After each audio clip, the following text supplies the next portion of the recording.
Je commence par la servante de l'Éternel. Quand la Bible dit que le mari est le chef du foyer, de quoi parle-t-elle réellement? Bon, selon moi, je rends d'abord grâce à Dieu. Je suis très heureuse d'être ici pour aborder ce sujet-là, qui est très important et qui fait tabou aujourd'hui dans le monde entier.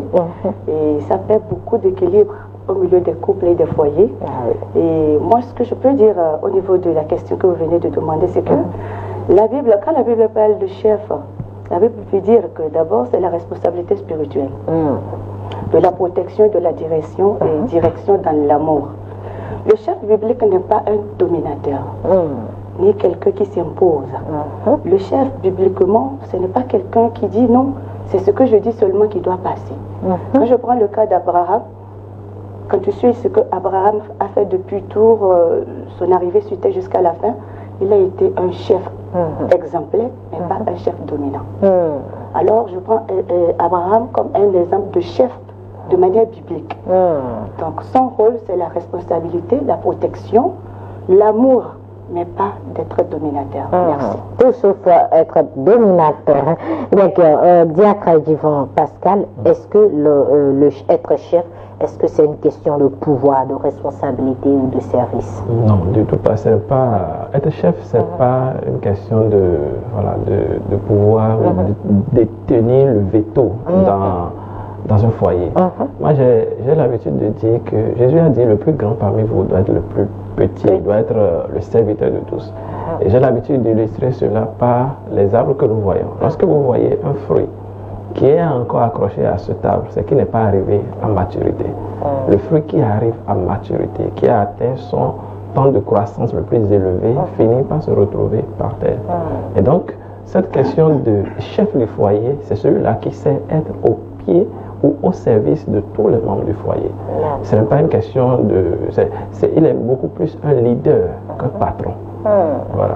D'accord, un leader, beaucoup plus un leader qu'un patron. Je suis avec le pasteur Richard Madi à présent. Vous, quel est votre avis par rapport à cette question? Est-ce qu'il faut être dominateur? Est-ce qu'il faut avoir le pouvoir, la responsabilité ou servir?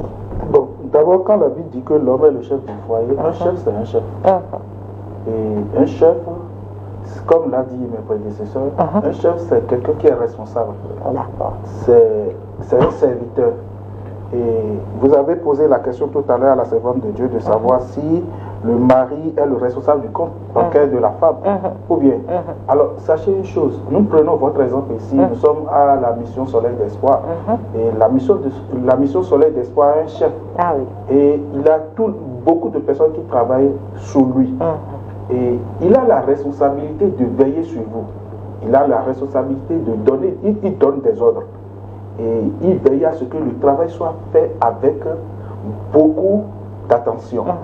Et il donne des ordres. Et il peut punir aussi. D'accord? C'est un chef. Il n'est pas responsable de votre compte bancaire. Ou bien. Voilà. Donc, être chef dans le foyer, comme l'a dit les autres, c'est des responsabilités. Dieu donne de la responsabilité à l'homme. Dieu demande à l'homme de servir.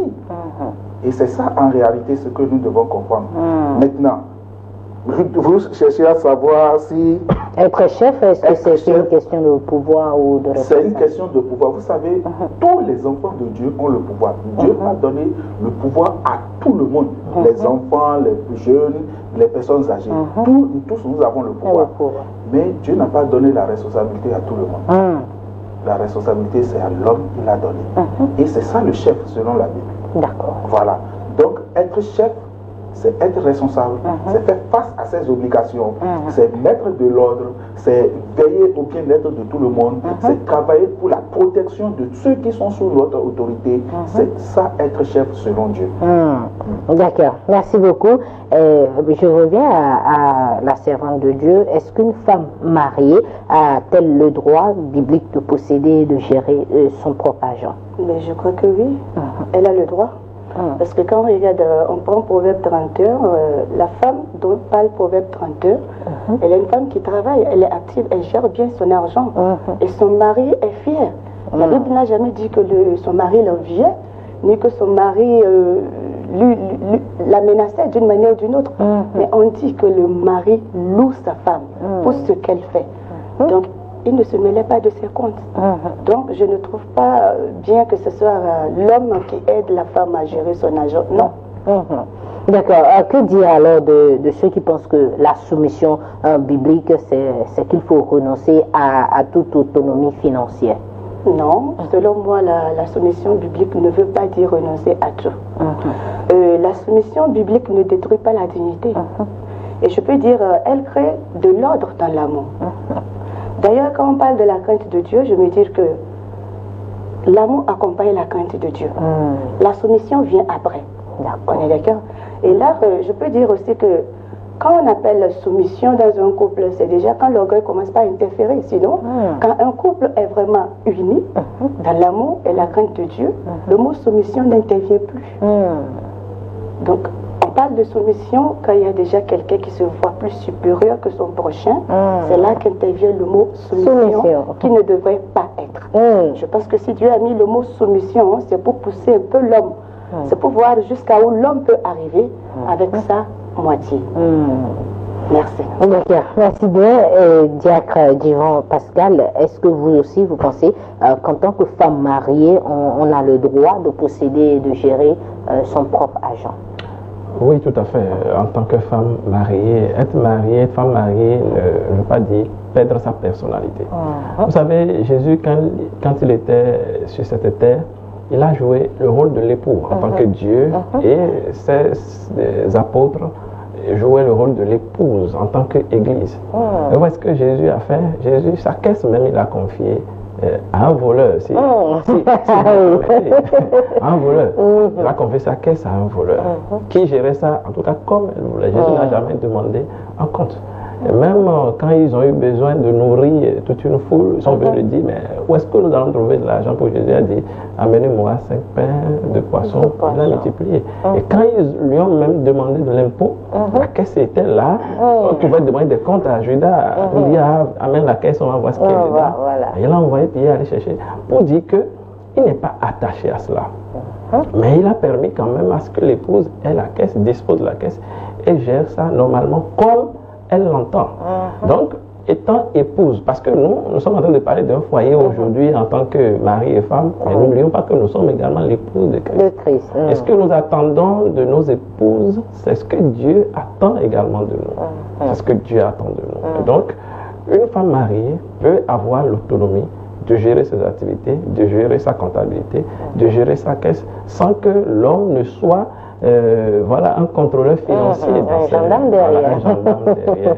D'accord. Pasteur Richard m'a dit, il y en a qui se disent, tu as dit à la femme de se soumettre, donc tout ce qu'elle est, tout ce qu'elle a, doit être sous mon autorité. Est-ce que c'est cela, la soumission selon la Bible? Quelqu'un a défini la soumission comme se mettre sous la mission. Et quand la femme doit se mettre sous la mission, ça dit qu'il y a un objectif à atteindre. Il y a un but qui est visé. Alors, si la femme doit se soumettre, il faut que l'homme lui présente une vision. Il faut que l'homme lui dise là où ils vont. Et que là, maintenant, la femme va s'aligner. Mais quand il n'y a pas de vision, vous savez ce que la Bible dit. Quand il n'y a pas de vision, le peuple se perd. Ou bien, quand il n'y a pas de vision, il n'y a pas de frein. Voyez-vous? Donc, quand vous voulez que votre femme soit soumise, donnez-lui une vision. Donnez à cette femme un objectif. Et que ce soit l'objectif du couple, que ce soit l'objectif de madame et de monsieur. Je donne mon exemple par exemple. Dans le foyer, nous sommes des serviteurs de Dieu. Et nous savons que l'objectif maintenant, c'est d'aller gagner les âmes. Maintenant, nous devons nous nourrir aussi. Donc, nous travaillons, nous avons des choses que nous faisons ensemble. Ce n'est pas son argent, ce n'est pas mon argent, c'est notre argent. Est-ce que vous voyez? Et nous le faisons ensemble. Les dépenses se font ensemble et le reste, les besoins personnels aussi, chacun gère ses besoins aussi. Donc, il faut que la vision soit claire. Il faut que le but soit clair pour que la femme puisse savoir là où elle veut aller avec ce monsieur ou bien là où le couple ou bien le foyer veut aller. Et là, quand elle adhère à la vision, la mission peut être est accomplie. Donc, elle peut être sous la mission vraiment. Donc, on peut dire qu'elle est sous. Bien clair, merci bien. Nous continuons toujours dans la Bible. Est-ce que le fait que le mari exige de contrôler le salaire de sa femme, est-ce que de manière biblique c'est prouvé? Je peux dire non. Si c'est pas menace ou pas domination, pas intimidation, je dis non. Le couple peut décider ensemble de ce qu'il veut faire de leur argent. Parce que la Bible dit qu'ils sont un. Donc ce n'est pas quand on arrive au niveau de l'argent qu'on devient deux. Donc normalement, si on doit suivre la Bible, ils sont un et ils doivent s'entendre sur comment gérer leur argent. L'argent que le mari a, ce que la femme a, doivent se mettre ensemble pour devenir un. Et c'est étant un, on pourra savoir qu'est-ce qu'il faut faire avec. Et tout se fera dans la paix. Il n'y a plus une histoire d'exigence dedans. Quand vous devenez un, le mot exigence n'est plus là. Mais c'est quand vous êtes deux que vous sortez les histoires d'intimidation. Je dois connaître combien tu gagnes. Mais quand l'amour et la crainte de Dieu est au sein de votre couple, ça n'a pas lieu que tout cela arrive. Tout se passe dans la paix et dans la crainte de Dieu. Merci. D'accord. Comme Madame Rachel vient de le dire tout à l'heure, il y a souvent des exigences dans le foyer par rapport à l'argent. Est-ce que vous pensez que c'est biblique? Lorsque le mari exige, tu es ma femme, je suis ta moitié, et je dois connaître ton salaire et tout, est-ce que c'est biblique? Est-ce que c'est biblique? Vous savez, quand on a envie de faire quelque chose, on finit toujours par trouver un verset pour justifier ça. On finit toujours. On va dire aujourd'hui, qu'est-ce qui est biblique, qu'est-ce qui ne l'est pas. Celui qui tue quelqu'un aujourd'hui dit que c'est biblique. Celui qui, voilà, il n'y a pas cette chose que vous voulez faire aujourd'hui. Si vous voulez soutenir ça par la Bible, eh bien, vous allez finir par trouver. Bon, dans la Bible, nous connaissons l'esprit de la Bible. Nous connaissons l'esprit des Écritures. L'homme et la femme doivent devenir une seule chair. Et quand l'homme et la femme doivent devenir une seule chair, forcément, tout ce que le foyer fera, ce serait de commun accord.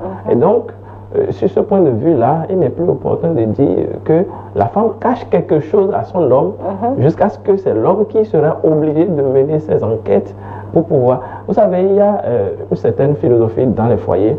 Et la femme dit, par exemple, que mon argent, c'est pour moi, et pour toi, c'est pour nous. Ah oui. Nous ne sommes pas là pour encourager ça. C'est vrai que chacun a son modèle de... Mais nous savons que l'esprit de la parole de Dieu, de la Bible, ne nous enseigne pas cela. Mon argent, c'est pour moi, et ton argent, c'est pour nous. toute la famille. Non.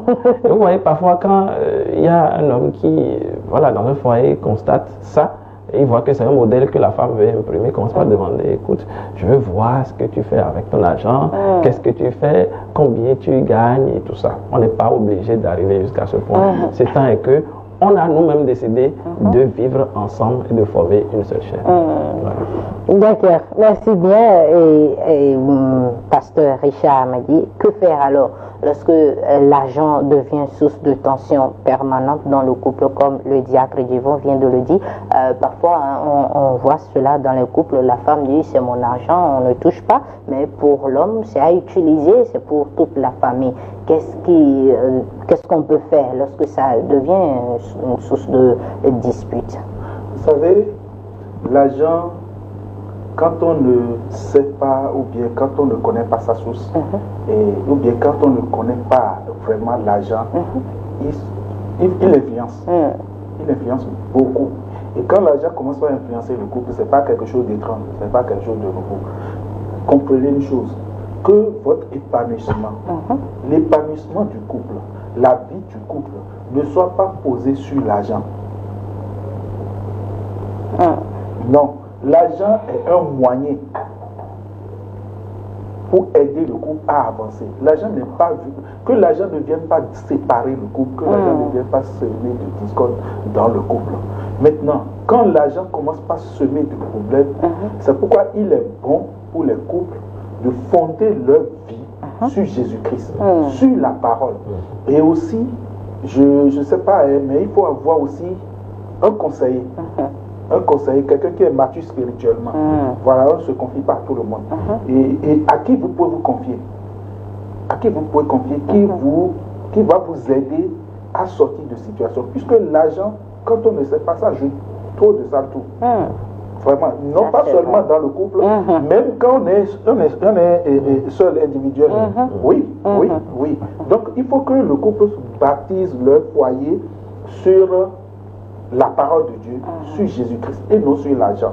Donc c'est la prière, c'est la communication avec Jésus-Christ, la relation intime avec le Seigneur Jésus. C'est le seul moyen qui pourra sauver. Quand l'argent devient une tension dans le couple, c'est Jésus-Christ qui est la solution. Voilà. C'est Jésus qui est la solution face à des tensions en ce qui concerne l'argent dans le couple. Alors, pasteur Rachel, comment vous aussi, qu'est-ce que vous proposez également comme solution lorsque l'argent devient un problème? Bon, moi je veux dire, quand l'argent devient une source de tension dans un couple, souvent le problème ce n'est pas l'argent en réalité. D'accord. Le problème chez moi, c'est la confiance, je peux dire, l'orgueil et les responsabilités.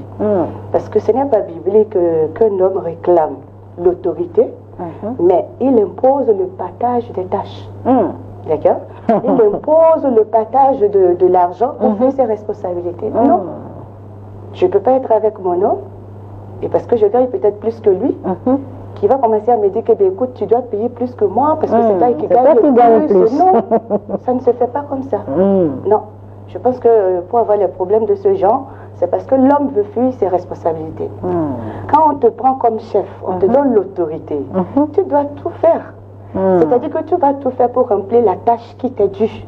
Même quand tu n'as pas, tu dois avoir la sagesse de gérer.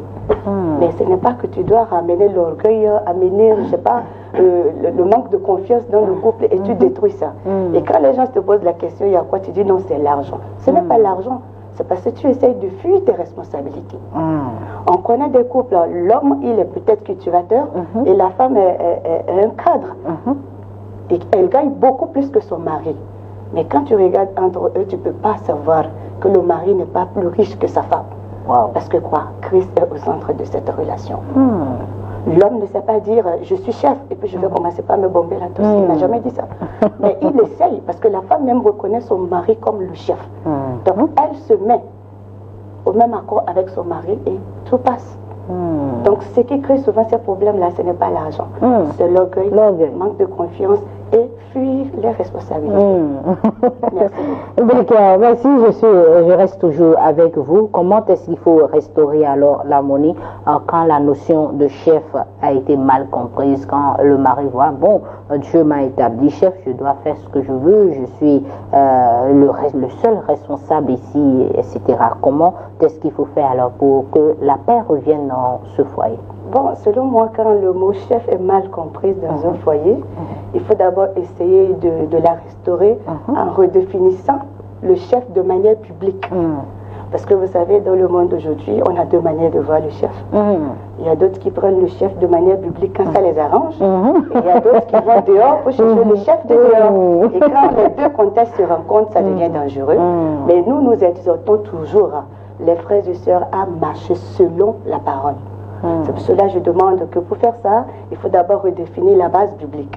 Ce que Dieu dit étant chef. Un homme qui aime, qui porte, qui protège, pas un homme dominant, c'est ça le chef, selon la Bible. Donc pour rétablir l'harmonie, ce n'est pas la communication. Vous devez communier en tant qu'une seule corps. C'est ça, non? Communier, le respect, prendre des décisions ensemble, en commun accord. Ce n'est que comme ça que vous pouvez rétablir tout dans la maison. Mais si quelqu'un veut être roi et quelqu'un veut être esclave, ça ne peut pas aller. Parce que le foyer où quelqu'un doit se réclamer chef et l'autre doit être employé, ce n'est plus le foyer, c'est un terrain de guerre. Chacun va vouloir tirer le bras de son côté. Quand on est en train de tirer dans un foyer, il n'y a plus de stabilité. Peu importe ce qui crée ça, le nœud n'est plus là. Mais c'est l'orgueil qui prend le dessus. Donc, quand le foyer devient ça, ce n'est plus ce qu'on dit, c'est la guerre. Parce que quand vous allez sur le terrain de la guerre, c'est là on connaît les chefs, les généraux sont là, les sous-officiers sont là. Mais quand vous êtes dans un foyer que le général dit déjà, moi je suis le chef, pourtant tu es mon sous-officier, c'est que c'est catastrophique. Donc, pour restaurer, je préfère qu'on retourne dans la parole de Dieu et qu'on redéfinisse les choses de manière biblique, selon la volonté de Dieu. Merci beaucoup. D'accord, merci bien. Alors, diacre Jean-Pascal, vous également, comment, qu'est-ce que vous pensez qu'on peut faire pour restaurer l'harmonie dans le foyer lorsque la notion de chef est mal comprise? D'accord, je pense que tout est dit. Il faudrait vraiment qu'on retourne à la parole de Dieu. Vous savez, l'argent n'est pas le problème. L'argent vient révéler ce que nous sommes. Ouais, l'argent vient révéler ce que nous sommes déjà. Peut-être que moi, ce que je suis, vous ne le savez pas. Il faudrait que j'ai un certain nombre que j'ai une certaine quantité d'argent. C'est pourquoi j'ai l'habitude de dire que je ne crois pas à l'humilité d'un pauvre. Parce que pour tu dis que tu es humble, ça n'a pas de sens. Non, laissez-moi vous dire ceci. C'est comme si vous voyez un pauvre sur la voie, vous le giflez. Et il fait comme ça, il dit, en tout cas, je laisse tout à Dieu. C'est parce qu'il ne peut rien faire. À un moment donné, c'est parce qu'il ne peut rien faire.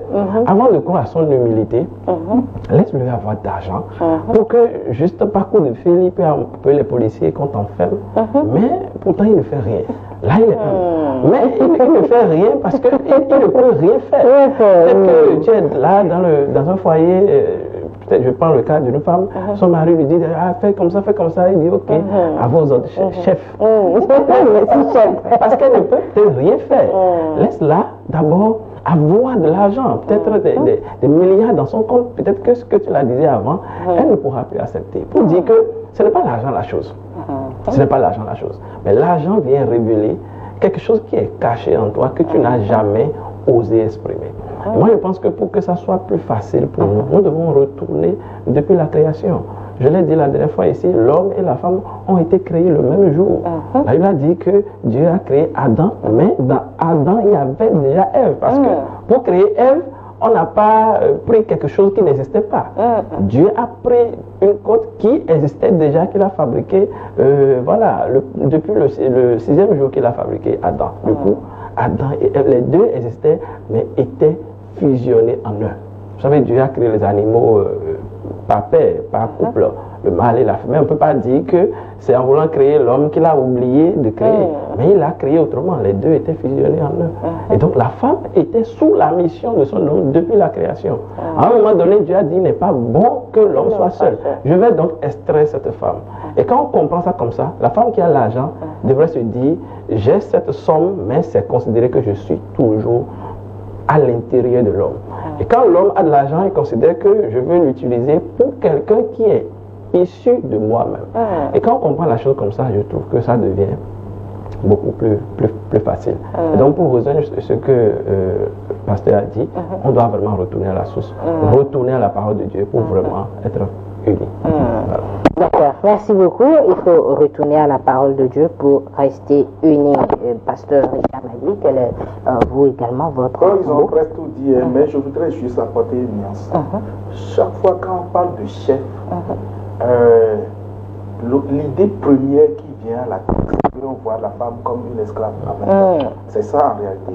Mais en réalité, la Bible ne l'a pas positionné comme ça. Quand on dit l'homme est le chef du foyer, en réalité, l'homme est le chef et la femme est en même temps son collaborateur, sa collaboratrice. Voyez-vous. Et quand on prend le cas d'une entreprise, le chef est là, il a des collaborateurs, il a des gens qui sont des exécutants, ils sont là pour exécuter tout ça là. Et les autres vont à l'endroit de ceux-là. Mais avec les collaborateurs, on parle, on cherche les solutions, les moyens pour pouvoir avancer. Et c'est ce que la femme est pour l'homme dans le foyer. C'est pas que quand l'homme est le chef, automatiquement voir la femme, tu es derrière. C'est pas ça. C'est pas ça. Quand on dit derrière l'homme qui brille, il y a une femme. Voilà, bien sûr. Et vous comprenez une chose, quand on dit chef, ça veut dire que tu as un compte à rendre.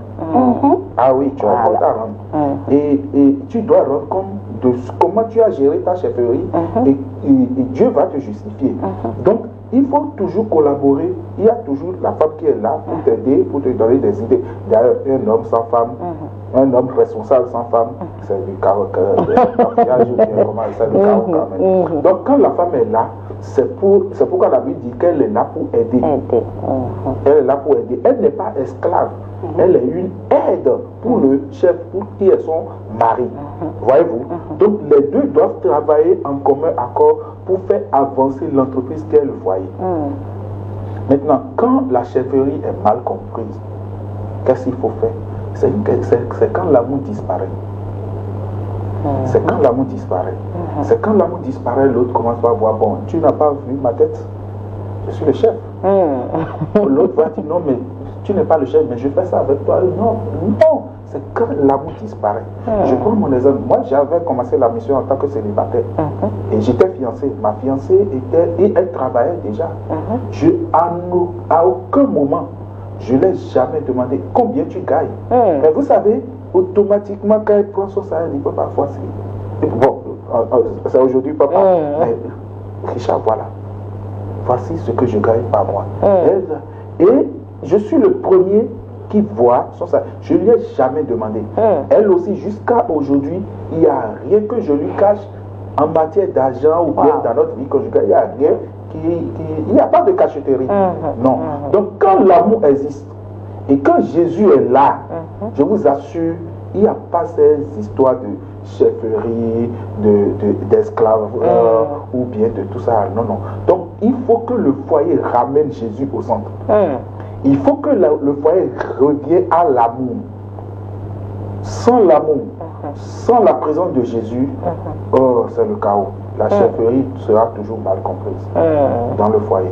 Donc c'est un peu ce que je dis. D'accord. Merci beaucoup à vous, chers invités. Nous sommes en train de finir progressivement cette émission. Mais avant de finir, est-ce qu'il y a un message important que vous voulez que nos chers téléspectateurs puissent comprendre par rapport à ce sujet-là? Bon, merci beaucoup. Ça me fait plaisir, comme je l'ai dit avant de commencer. Mais si je veux faire un petit résumé de ce que nous avons dit tout à l'heure, je peux seulement dire que le mari est le chef du foyer pour porter la vision, protéger l'unité et aimer sa femme. Mais ce n'est pas de voir sa femme comme une domestique, comme vient de le dire le pasteur. Ce n'est pas de prendre sa femme comme une chose. Une chose où quand tu veux sortir, elle n'a pas son mot à dire. Tu dis reste à la maison, j'arrive, tu fermes la porte et tu t'en vas. Tu la traites comme si non, je suis le chef ici surtout, et puis ça s'arrête là. Être chef ne veut pas dire que tu as ton mot à dire plus que la femme sur tes enfants. Parce qu'il y a ce phénomène qui sévit trop aujourd'hui.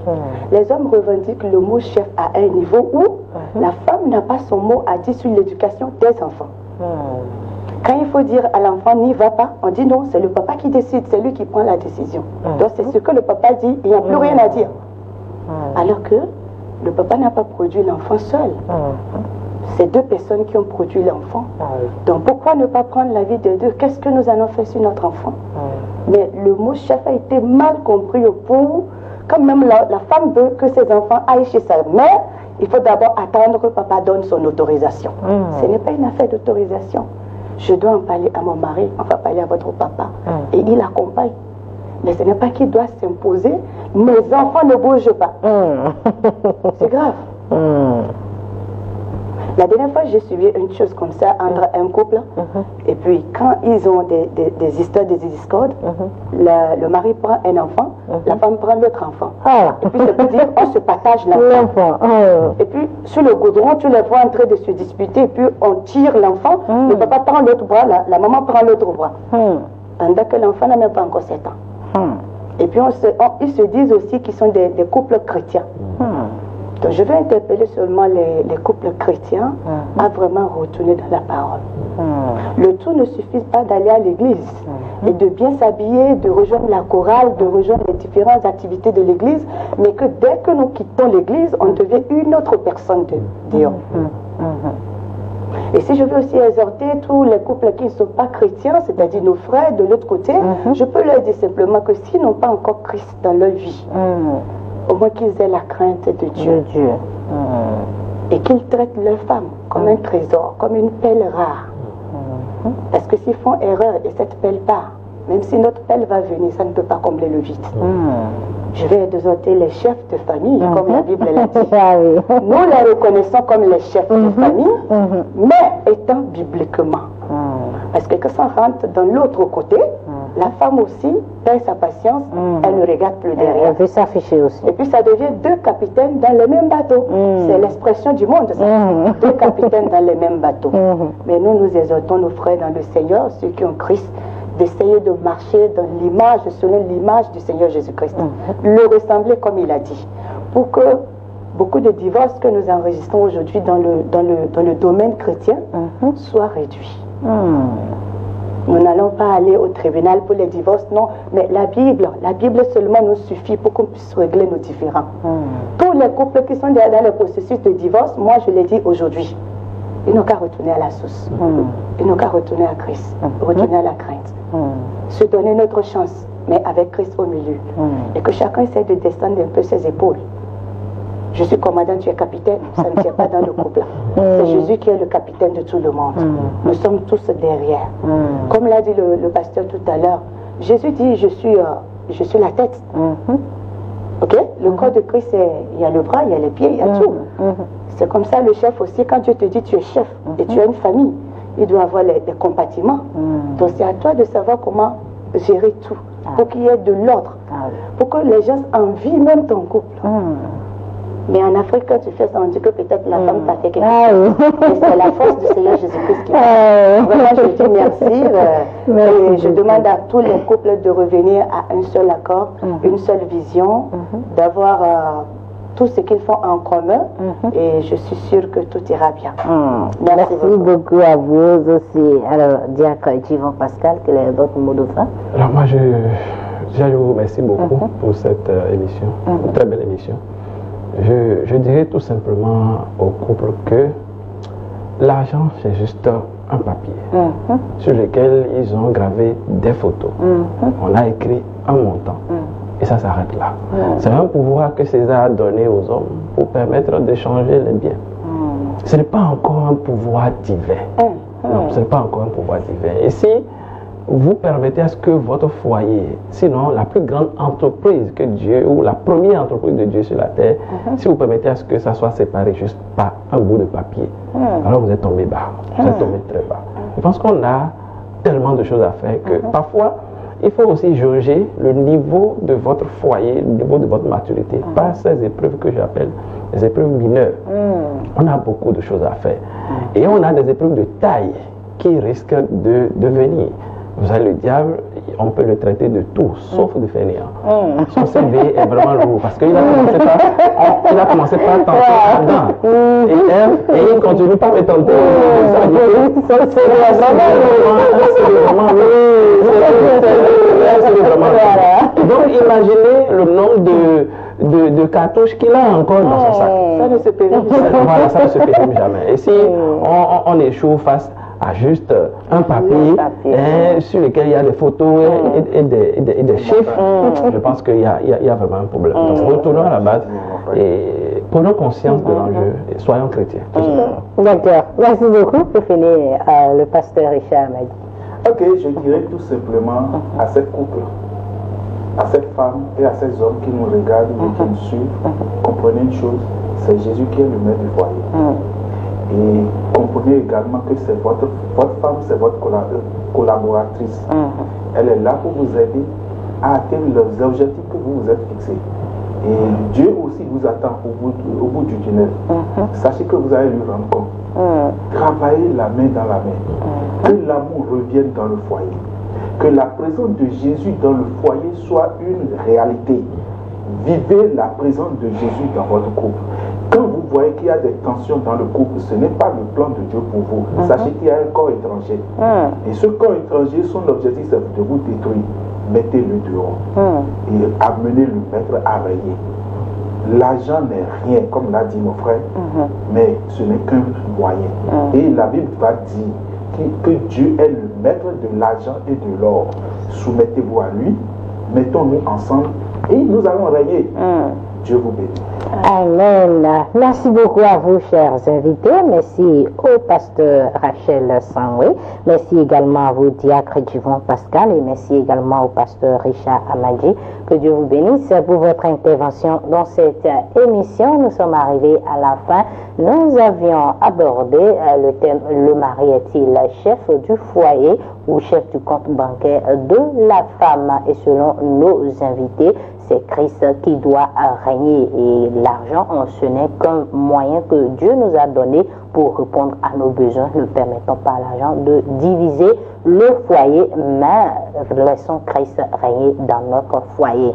Merci pour votre aimable attention. On se retrouve la semaine prochaine pour de nouvelles thématiques. D'ici là, portez-vous bien et excellent week-end à toutes et à tous.